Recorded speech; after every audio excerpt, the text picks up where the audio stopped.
Somebody in here has similar attitude as I do. And I'm here to talk about where those things lead you. I already know by the number of heads that's in here, there's a ton of people that are just like me. You just don't know it yet.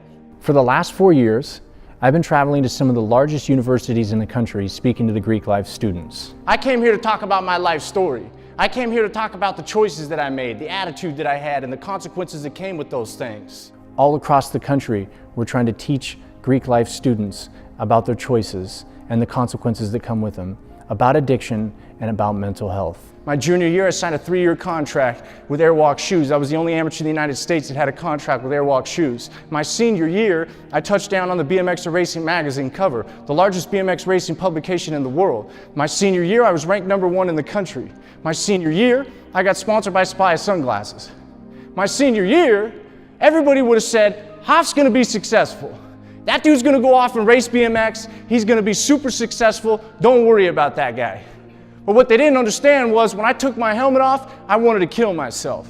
A lot of students come from a background where they wouldn't see themselves slipping into an issue with addiction, and the reality is addiction impacts people in different ways, and you don't know who it's gonna hit. As soon as you get this drug, your body's right back to normal. And because of that, you'll do whatever it takes to get it.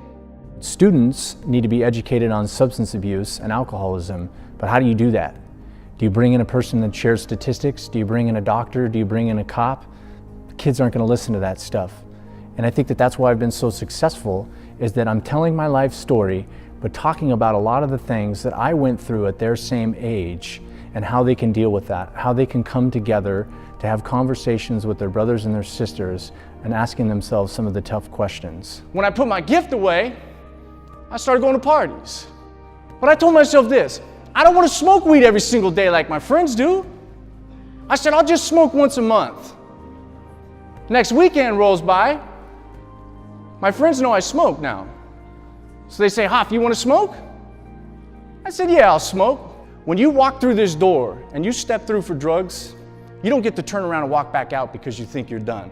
That's not the way it works. Adderall's the same thing as crystal meth, it just comes in a different package. And because it comes in a different package, we look at it and say, oh, I'll just take it for studying. I could just take it and I'll study better. It gives me some more energy. What we don't understand is, that's the same way that I walk through the door telling myself it's not that big of a deal. It was very engaging, also very relatable because of the level of honesty that Tony achieves while he speaks. It's really easy to stay engaged the entire time. You guys need to recognize when one of your brothers or sisters is different. One of the fraternities reached out to me and said, you know what? After your talk, we decided as a house that every week we're gonna have check-ins where we talk about the issues that we're dealing with. Who has depression? Who has anxiety? Who's isolating for these reasons? Who might be a drug addict? Who's having these issues? Because we don't want our brothers to go through the similar situations that you went through. Had those tough conversations. I walked out on my family over 15 Vicodin. For the next 2 years, I go through hell.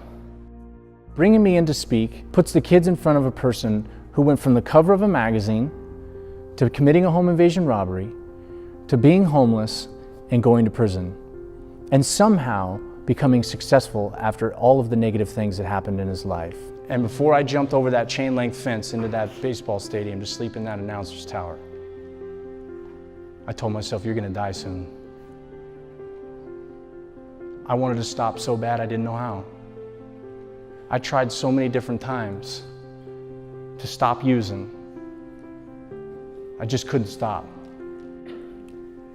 And yet 10 years later from that moment, I was sitting in Rio de Janeiro as a coach at the Olympics. One choice can change the rest of your life. Thank you.